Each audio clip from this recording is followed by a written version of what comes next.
Hi, Pat the Podcast Editor here. A B2B lead is a common term within the marketing world. Now, you may know what this means, or you may not know. One thing you can be sure of is by the end of this podcast, you'll come away having learnt a thing or two. Now, in this episode, Dan and Lloyd talk all things leads, giving examples and numbers to back it up. Wouldn't you love to get in front of someone with, I don't know, an £8 billion turnover with 30,000 employees in 19 countries, something like that? Is that literally an example from one of our campaigns? Yeah, that lead came in about 4 days ago. Wow. And Lloyd shares his pet peeve when it comes to lazy, low-effort marketing experts.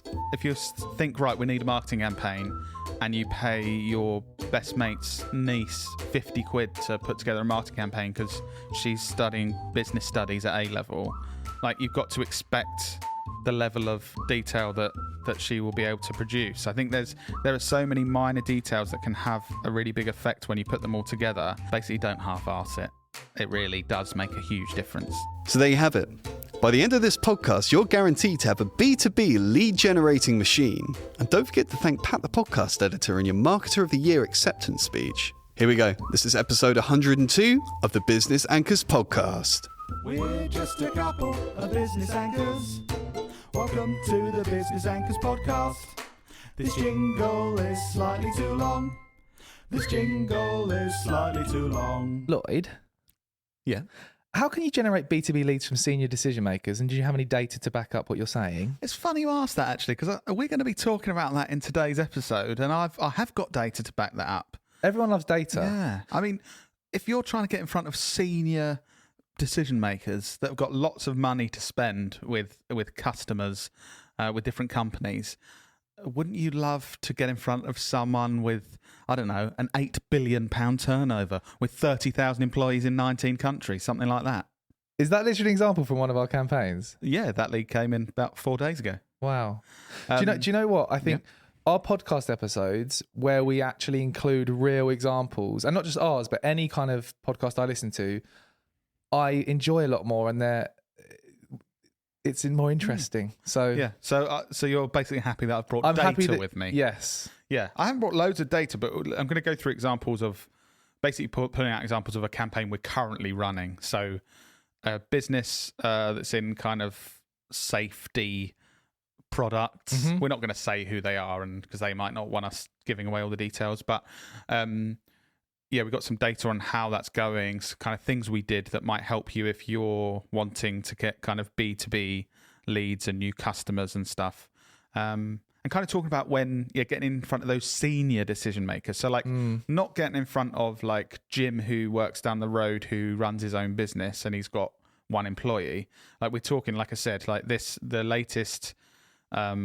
That's not the latest lead, actually, because we've had some this morning. But this lead from 4 days ago for this company, like I said, they turn over 8 billion, and it's a senior decision maker there that could be buying these products for countries all over the world and spending hundreds of thousands or millions or tens of millions. And we're going to be breaking down what we've specifically done and why it's worked so well, so that you, the listeners, can hopefully emulate the success we're having with campaigns we're running for B2B brands with your own. Exactly. And just in case you're wondering, so this campaign we're going to be talking about a lot, and we won't just talk about this campaign, but this is running through LinkedIn. And as I said, if your average customers spend quite a lot of money, it's ideal because we're currently with that campaign paying £8.23 per new lead that is asking to sample the products, basically asking to become a new customer.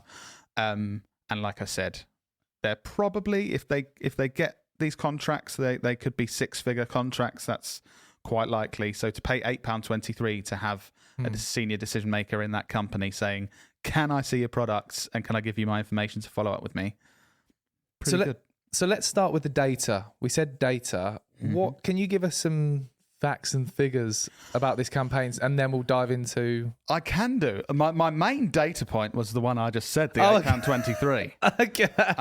So that's the main one. But I can give some other information. So, for example, as soon as we ran the remarketing campaign for this and actually tried to convert people, on average, we're getting 1 or 2 leads every day. So this isn't a thing where we're spending like 6 figures or even 5 or 4 figures in we are spending four figures. Not like hundreds of thousands in ad spend to get to these people. Fairly modest budget of a couple of thousand that we're putting into this, and we're getting a slow drip feed of people every day going to their website and saying, can I please have a sample of your products and have a meeting with you to become a customer? And as I said, we've got multinational corporations from all around the world that have been coming in the last couple of months, and also a couple of people inside the UK government and the environmental side of the government and that kind of thing. So the kind of public as well as private companies. But yeah, that's the sort of thing we're generating. So I guess what Business Anchors listeners have found useful in the past are when we're actually talking about stuff like Dan said, where we're not just like, oh, this is a good idea, this could work. Where we're like, we are doing this now and this is what's happening. So that's why we're talking through this. And something I find quite interesting about this campaign. So traditionally, this type of company and what they do, people may say it's boring, inverted commas. We're not saying that. We're not saying it's boring. No, definitely not. It's not like you're exciting, cool, that kind of thing. It could be known as pretty boring. We don't talk about safety equipment at parties, do we? We don't talk about safety equipment at parties. But what we've done differently with this campaign is we haven't produced your boring standard corporate content. I think traditionally, especially on LinkedIn and with LinkedIn ads, when you run quite a kind of dry or boring business that isn't that interesting, people tend to produce the types of content that has been produced for years, like talking head videos. Oh, look at this nuts and bolts product. Whereas we've gone the other way and been really creative with it, and it works really well. I guess my question to you, Lloyd, is why do corporate businesses still run corporate campaigns? Why don't they try and be more creative? It is weird how so many businesses do the same thing that everyone's done for years, but expect better results than everyone else. And to be honest, Dan, the answer is I don't really have a good answer for why they do that. I think mainly it is that thing of this is what we've always done, so we'll do this. But why do you think businesses go for that safe approach that kind of is already proven not to get the brilliant results that they want? I think it's to reduce risk. And I think it's that classic thing, like you said, if it's always been done this way, we'll just carry on doing it this way and getting similar results because it's not risky to do that. If you're a new person going to a marketing role for a business, are you going to go, okay, let's carry on what Darren was doing and see how that goes? Or are you going to say, let's do this radical new approach and risk it completely not working? I suppose it's judging what to do between the not working and working 100 times better. But okay, managing risk. And I think that's how we've grown our agency, by being that guy or that girl that says we're going to try something radically different and not do the standard stuff. And as you'll see from the examples we share in this podcast, it really does work. Yeah, it does. So what other I guess insights into this campaign have we got? I've got 5 different steps, 5 things that I think are really key to why we've had such success and why we have such successes with this kind of business and generating the leads and new customers they need. So I guess I'm just thinking who this is relevant for, anchors listening. So if you're part of a B2B business that's looking to generate leads and try something new, these are the kind of steps that are going to help you 100%. Try something new and generate leads based on successful campaigns we're running. Exactly. Cool. Tell me the steps, Lloyd. Well, the first, I wouldn't say it's necessarily step, but the first thing. So we've had a 2-pronged approach. And one of them is entertaining and relatable content, and the other one isn't. So if you're an Anchors listener and think, oh, they always talk about that, don't worry, the other side isn't that. So to get people's attention and get in front of these senior decision makers, we took an entertaining and humorous approach to get their attention. So we created videos that you wouldn't normally see on LinkedIn that have a bit of humor in them and are lighthearted, and that's how we are initially getting attention. And because we're doing something different and creative, we're getting that attention for a cheaper price than anyone normally gets that attention for. That's the It basics makes sense, of it. doesn't it? That makes sense, doesn't it? Yeah. So when we're doing this paid campaign through LinkedIn is thinking, oh, people actually find this video interesting, so we'll charge you half the price to show it to people because it's helping people have a good time on our platform. So that's the first step. And where I'm saying we're going away from what you probably hear from us and what we do with our business at Knowlton, the way we've then retargeted people, because this is a safety product that we're promoting that is designed to save lives, it's actually quite a serious thing. Yeah. And we're trying to save lives, basically, like literally trying to stop humans dying. So it's quite serious, which you don't really want to joke about that much, do you? So when we're actually remarketing, once we've got our product and our brand in front of the customer, then we're actually going with the informative content that will help people understand what the product does in more detail and help convert those people and think, actually, that could be good for my business. So it's those two sides. And then because we're putting all the information they need in front of them to make them think, okay, that could actually be good for me. I'm a health and safety manager in this big corporation, or health and safety director, whatever they are. Actually, this says it reduces accidents by 89%. Which I'm trying to do. One of my major tasks in my role I have to do. So I'm going to click and say, yeah, can I have a meeting with you? And can you send me some samples? And so it's those two sides. So we're managing to convert them for much cheaper because we're putting everything they need to know in front of them. And we manage to get the attention cheaper at the start because we're being creative and creating entertaining, relatable, humorous content to get that initial. So that's the two sides that have come together to make this really work. Something that really got my attention with that campaign and made me actually want to watch the content, we mentioned data before, is the way that data was included in the visuals of the campaign. So, like you said, X percentage saving lives. Like whenever you've got data you can share to prove that your service or product does what it says on the tin, include it in your marketing and your communications, because that's the stuff that convinces people, there's evidence that's backing up their claims, not just we've got the best microphone in the world. And a lot of the retargeting was actually done with image ads. So we specialize in video with our company, but obviously we don't just say, do video for everything. We're like, do what's going to work the best for you as a customer. And that last stage to convert a customer, in this instance, images have worked really well. And we have included that data that we know is really important to the job role of the people we're in front of. Like I said, reducing risk of accidents by 89%. Put it in front of someone whose job is to reduce risk of accidents, and they have bonuses based on how many accidents they reduce and that kind of thing. Surprise, surprise, it works. And we always say this, like, this is logical. I think a lot of marketers try and overcomplicate things. If you understand who it is you're trying to convince to do something, what their motivations are and what drives them, and then get content in front of them that pokes at those things and communicates those things, it's going to get them to get their attention, isn't it? Definitely.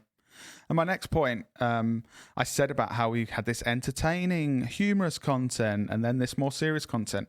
We actually produced a really wide range of content that we've been testing. So even at that initial stage, we actually produced some informative content that wasn't humorous. And we've tested that, and we've tested lots of different styles of content. We've overproduced. So there is content that we produced that we used for a couple of weeks and will never use again. And some people might think, well, surely you're wasting money on doing that. But if you look in the long term, we're producing more content to test what works better, and so that we have the luxury of saying, right, here's 100 pieces of content. Those 50 don't produce a really good return on investment when we put them in front of people. These 30 do quite well, and these 10 are absolutely smashing it and making this business loads of money. Without producing the 100 pieces of content, we're not going to find those 10. We might only find 2 of those and have a decreased opportunity to make money and the desired effect for that client. So that's something we always use and has a really positive result every time. Yeah. Interesting, Lloyd. Really interesting. What's your next thing that you're going to share? This is simple, but you need to put the work in. So I said earlier... Oh, this sounds fluffy, Lloyd. No, don't worry. Well, it might be. You can judge it. But I said earlier that so many businesses are doing what everyone else is doing, but expecting outstanding results. And when you think about that, that just doesn't make any sense at all. Like with this, we've got a really hardworking, intelligent team here, and really, really proud of them all, like a proud father. But we put the work in of little things along the way that has produced the excellent results at the end of it. So we really put a lot of effort in, and we've got the right people here to find a way to make safety products entertaining. Like we put the work, obviously that's going to take work. That's not the first idea you come up in your within your meeting. That takes work. We had to find a way to get the council to agree to allow us filming with bin lorries. Oh, that was a nightmare, wasn't it? That was an absolute ball ache. So our local council they're all right to those of you that help us, but very slow and very hard to work with. So we put weeks into chasing them up to make this happen. It wasn't just like a call them up. Are we right to film your bin lorries? It was weeks and months. And we put the time in, and to be fair to our client in this case, they put the time in really outlining who their perfect customer is, allowing us to really target the absolute perfect customer for them and make this whole thing work. And I think there's loads of those things along the way, but it's that thing of if you put the time and the effort in and the work in, the end result, it's all worth it, those little things. But Lloyd, the anchors listening don't have any extra time. They're already overloaded with their work. How are they going to put in time if they don't have any time? Well, we can do it for you if you want. we do it very well. I wasn't actually pushing for you to do that, but that is a common that is a common thing people say. Like, I don't have the time to do this. I don't. Yeah. Well, I would say this thing, putting time into this thing makes you earn loads more money and attract the customers you want to. If you're spending loads of time now on customers you don't want to work with or not earning the money you want to, there's loads of stuff you're currently doing that you should stop doing. Yeah, exactly. So right. Analyze what you're spending your time on. If anything isn't producing you huge value, find a way of stopping doing it and focus on this. Nice. All right? Yeah, good. Okay. Good. Okay. And my final point of why I think this works so well is really that every detail matters. So, we've said about how much work we've put into this and that we're testing all this different content. Like one word being different in the sentence of the ad copy that people are targeted with can make it convert half or double what it would if you didn't change that word. I think we have focused on, like the messaging we've said of, this is their job, so we need to communicate this. There's been so much focus on all of the detail of this, making sure it's so relatable to the people we're getting in front of. And our client put together this persona of this person, which was such a good start for us to completely understand who we need to get in front of. So I do think those details don't just go, this is nearly over the line. Right. Intern Sandra, can you just write some ad copy? Let's get it done. Yeah. If you're putting effort into making this work and a project to try and attract customers, don't just kind of fall at the last hurdle and be like, let's just get it done. Yeah. Focus on the detail. It does matter when you're trying to scale a marketing campaign. This is slightly off the B2B lead topic, but with the podcast, focusing on the detail is becoming a lot more important for us and how we can get as many people listening to this and downloading it as possible. Like before, when we started the podcast, really it was just trying to focus on producing something good that people enjoy listening to, that provides value, and the attention was on that. Now that I feel like we've got fairly good at knowing how to provide value and hopefully make this interesting to listen to, it's the smaller details of like how do we chop up the bits of content we create from this, and where do we distribute it, and how to get more eyeballs and more listeners to it. So I can relate to that from... I think there's no hack of like putting in no time or effort or money and producing amazing results. Like, don't listen to people say you can do this hack and this will happen. Like, if you think, right, we need a marketing campaign, and you pay your best mate's niece 50 quid to put together a marketing campaign because she's studying business studies at A-level, like, you've got to expect the level of detail that she will be able to produce. I think there are so many minor details that can have a really big effect when you put them all together. I think basically don't half-arse it. Yeah. It really does make a huge difference. Yeah.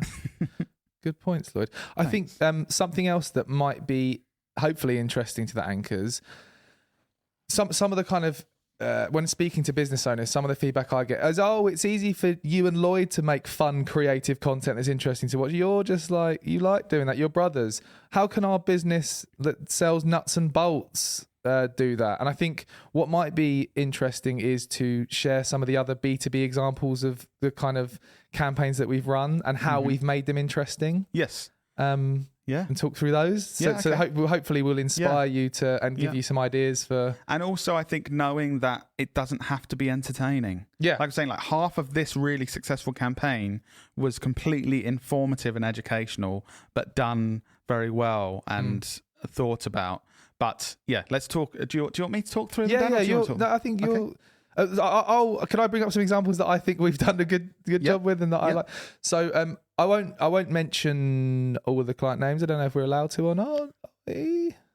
I'd say let's go for it. Okay, cool. So there's a company called Design Cloud that we've worked with on multiple projects and we're continuing to work with. Brilliant business. Brilliant business. It's a kind of sort of outsourced designers that you can pay a monthly fee and they wanted us to create a load of content to run a paid ad campaign to attract new customers. And I really love that project. Lloyd, talk us through what we did for that. I've mentioned before for anchors that listen a lot, like we take inspiration from things outside of marketing. So we took huge inspiration from David Brent character from The Office. Because we want to make something humorous. Obviously, The Office is one of the most successful comedies ever, basically. Yeah. And so we're trying to attract agency owners. And so we had the kind of David Brent-esque agency owner that was causing havoc in his agency basically, but we gave ourselves the opportunity to talk through how working with Design Cloud was really helping that agency and that kind of thing. So we managed to produce a number of different videos that have been run on LinkedIn, and some of you might have seen them because it's worked very well, and I know they've been using the content a lot. But yeah, just using that different angle of, right, we're basically shooting a mockumentary, but we're also finding creative ways to talk about Design Cloud as a business and what they do. And I think it doesn't have to always be about the product. Like this is when someone that sells nuts and bolts gets in touch with us, is how can we make this interesting? You don't need to create content about the nuts and bolts. You need to think about who it is you're trying to attract. For example, in this example, agency owners. What do agency owners relate to? What will they find interesting? And showing this David Brent-esque character running his agency, coming up against certain problems. Those problems are highly relatable to agency owners, which made it interesting for the target market to watch. We weren't just trying to sell their service of hiring designers. It was if your target market, you know that these decision makers, they're so low on time, they don't have time, and your thing saves them time. Rather than going, here's 3 things that are good about my thing. You could make a whole piece of content about like, this person's got no time. They need more time. Oh, by the way, this saves time. Oh, this person hasn't got any time. And then it's really relatable, and you just can briefly mention your thing, because your thing's probably boring. Most of our things are. Yeah. Another one I really liked.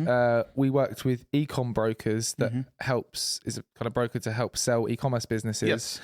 This was a really different concept that I thought was really clever, because it was kind of a superhero-esque concept where the villains were representing the other options on the market. And so there were 4 clear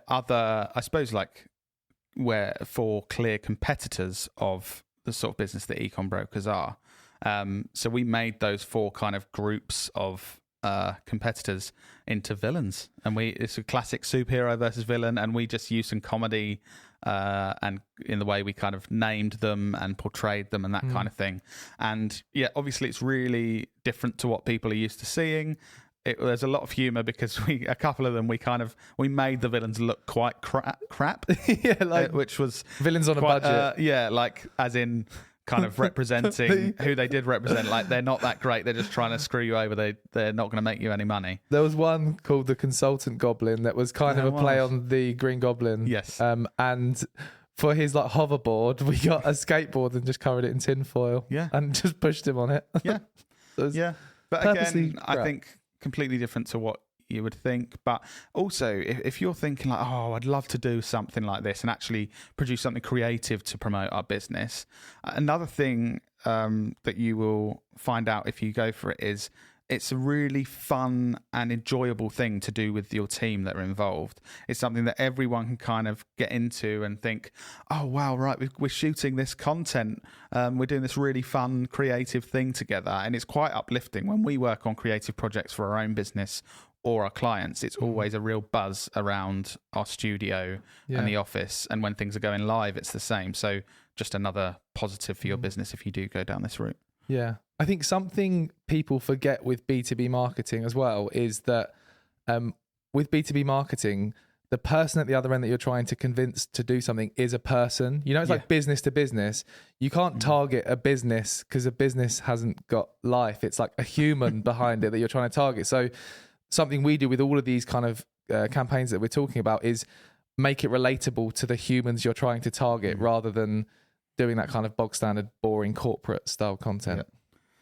I think another one that's working well is the HMO roadmap. So this is a sort of educational business around property, and there's a lot of rubbish people and weird stuff going on. Kind of snake oil salesman. Yeah, in the property space online where people are selling very expensive courses and adding very little value, or people really don't have the ethics and morals that you know, I would certainly aspire to have, and teaching people dodgy stuff.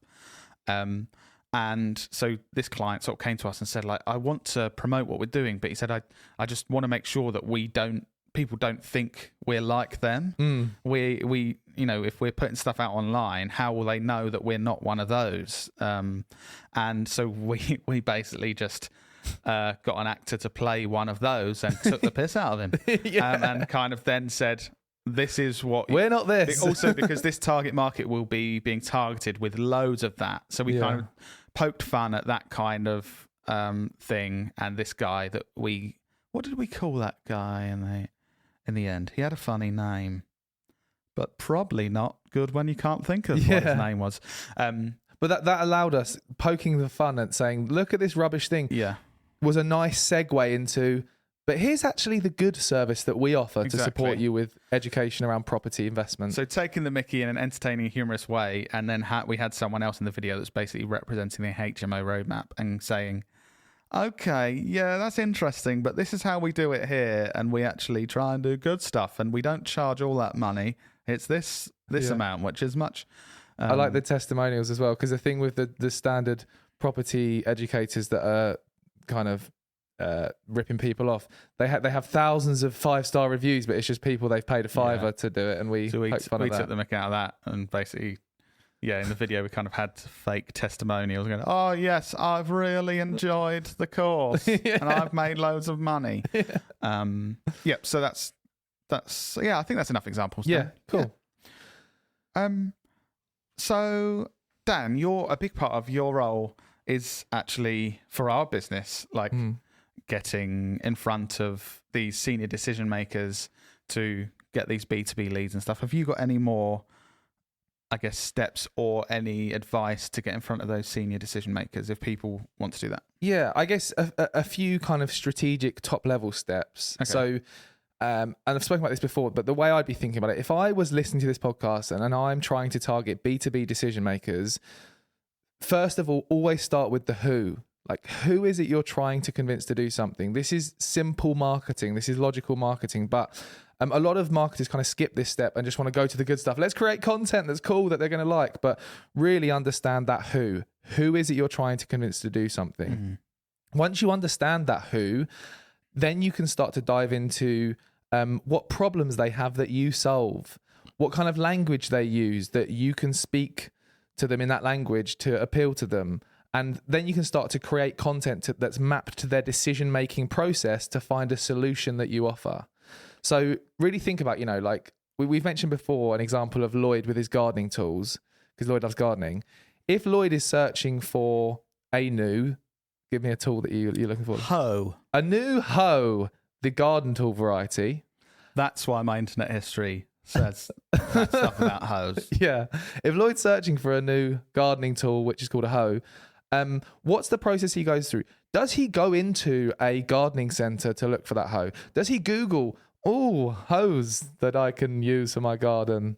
This isn't a good example, Lloyd. Hose, Yeah, or like understanding hose in my local area. Google searches like that. Yeah.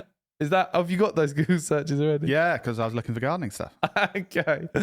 So what's those decision-making process to find a hoe?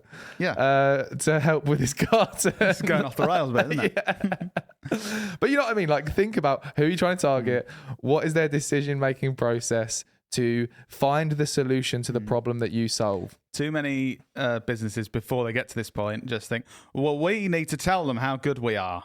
Yeah. Rather than thinking, who do we need to get in front of and what do they actually want? So it's like us. You won't hear from us saying, we make really good videos. I know that we do. That's something that we do. Yeah. And most businesses, their whole messaging is, we make really good videos. Yeah. Look at these really good videos. We make really good videos. And obviously that's part of what we can communicate subtly, but we very rarely lead with that kind of messaging.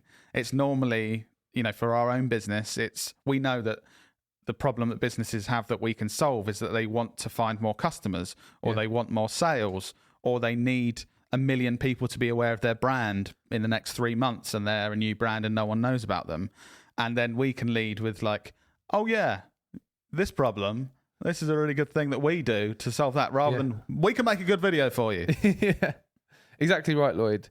So you're understanding the who, understanding their decision-making process, then you can create content that's mapped to that decision-making process. And the final step, use LinkedIn ads to target the decision makers that you want to convince to do something with that content over a period of time. That's kind of taking them on that journey of, that company solves problems that we need solving.